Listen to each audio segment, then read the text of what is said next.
अब आपको यह बताते हैं कि प्रधानमंत्री मोदी ने आज बीजेपी के नेताओं और कार्यकर्ताओं को 2024 के चुनाव के लिए कौन सा नया मूल मंत्र दिया है और उन्होंने क्या बड़ी बातें कही हैं। पहले तो आपको यह बता दें, इससे पहले कि मैं 4 बड़ी बातें आपको बताऊं जो प्रधानमंत्री मोदी ने आज कही हैं। बड़ी बात यह है कि बीजेपी पिछली बार 303 सीटें जीत चुकी थी और बहुत सारे लोगों को यह लगता है कि 303 सीटें जीतकर बीजेपी अपने चरम पर पहुंच चुकी है, यानी जितनी भी संभावनाएं हो सकती हैं सीटें जीतने की, जहां जहां से जितनी सीटें जीती जा सकती हैं वो सब उसे वो एक्सप्लॉइट कर चुकी है। यानी अब इसके बाद और कोई ऐसा क्षेत्र नहीं बचा जहां बीजेपी ने अभी तक जिसे इस्तेमाल ना कर लिया हो। तो अब 303 से ऊपर सीटें कैसे आएंगी, ये बड़ी असंभव सी बात लग रही है।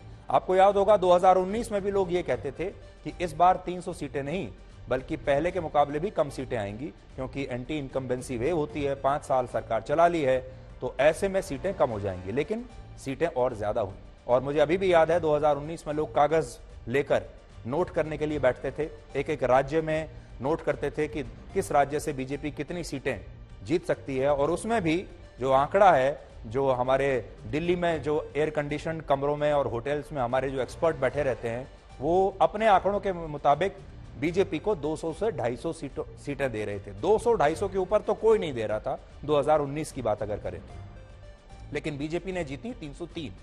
तब लोग कहते थे कि 300 सीटें जीतना तो असंभव है, सीटें आएंगी कहां से।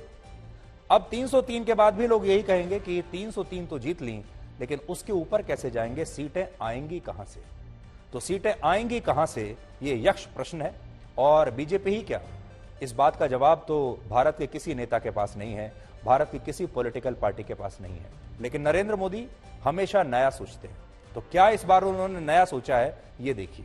पहली बात, बीजेपी को अपनी पब्लिक आउटरीच यानी अपनी पहुंच को, जनता तक अपनी पहुंच को बढ़ाना होगा, जिसका मतलब यह है कि जिन लोगों को सरकार की योजनाओं का लाभ मिल रहा है उन सभी लोगों तक बीजेपी के कार्यकर्ताओं को और नेताओं को पहुंचना चाहिए।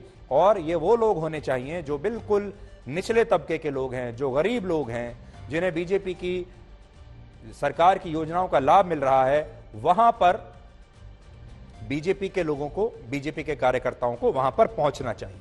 और चाहे ये लोग किसी भी वर्ग के हों, किसी भी धर्म के हों, किसी भी समुदाय के हों, और उनसे मिलकर पार्टी के कार्यकर्ताओं को और नेताओं को फीडबैक लेना चाहिए।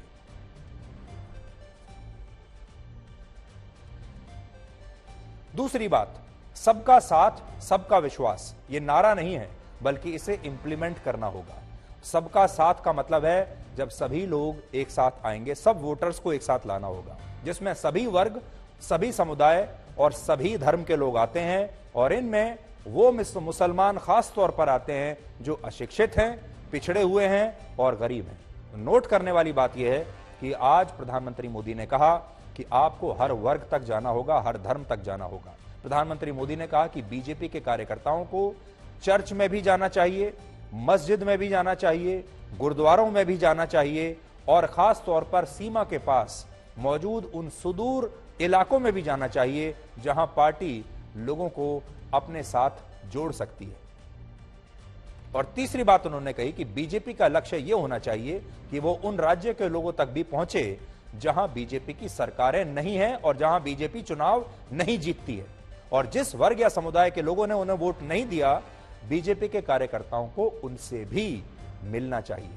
आपने देखा होगा अक्सर जो कार्यकर्ता होते हैं, चाहे किसी भी पार्टी के हों, बीजेपी के भी हों, वो ये देखते हैं कि उन्हीं लोगों से मिला जाए, उन्हीं कार्यकर्ता, उन्हीं वोटर से मिला जाए जो उन्हें वोट देते हैं। और बहुत बार ऐसा होता है कि वो एक खास वर्ग को, एक खास धर्म के लोगों को छोड़ देते हैं बाहर, ये सोचकर कि ये तो कभी हमें वोट देंगे ही नहीं।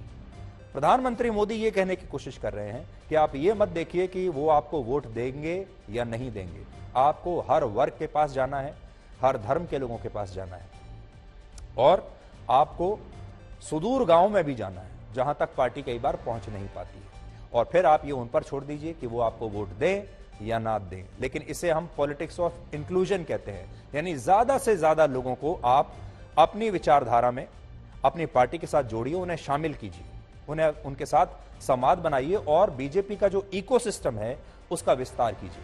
अभी तक बीजेपी को हम एक राष्ट्रवादी पार्टी मानते हैं, बहुत सारे लोग पश्चिमी मीडिया तो उन्हें हिंदूवादी पार्टी कहते हैं, और प्रधानमंत्री मोदी क्या कहना चाह रहे हैं? वो कह रहे हैं कि ये राष्ट्रवादी पार्टी नहीं, इसे राष्ट्रव्यापी पार्टी बनाइए। यहां उन्होंने एक और बड़ी बात यह कही कि बीजेपी के कार्यकर्ताओं को उन मुसलमानों से भी मिलना चाहिए जिन्हें पसमंदा और बोहरा मुस्लिम कहा जाता है। यानी इस मुसलमानों को, ये जो वर्ग है पसमंदा और बोहरा मुसलमानों का, उन तक भी जाना चाहिए। और ये वो मुसलमान होते हैं जो आर्थिक और सामाजिक रूप से काफी पिछड़े हुए माने जाते हैं। भारत में मुसलमान 3 वर्गों में बटे हैं। पहले हैं अशरफ, ये वो मुसलमान होते हैं जो शिक्षित माने जाते हैं और आर्थिक रूप से काफी संपन्न माने जाते हैं।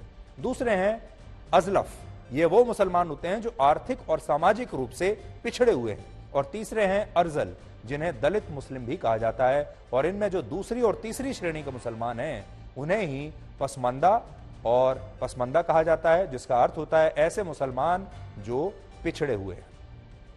तो बड़ी बात यह है कि जब बीजेपी के कार्यकर्ता हर धर्म के लोगों तक पहुंच रहे हैं और गरीब लोगों तक पहुंच रहे हैं, पिछड़े लोगों तक पहुंच रहे हैं, खासतौर पर जो हिंदू हैं उनकी पिछड़ी जातियों तक पहुंच रहे हैं, आदिवासियों तक पहुंच रहे हैं, तो जो मुस्लिम वर्ग के जो पिछड़े हुए लोग हैं, जो गरीब लोग हैं, वहां तक वो क्यों नहीं पहुंच पा रहे हैं?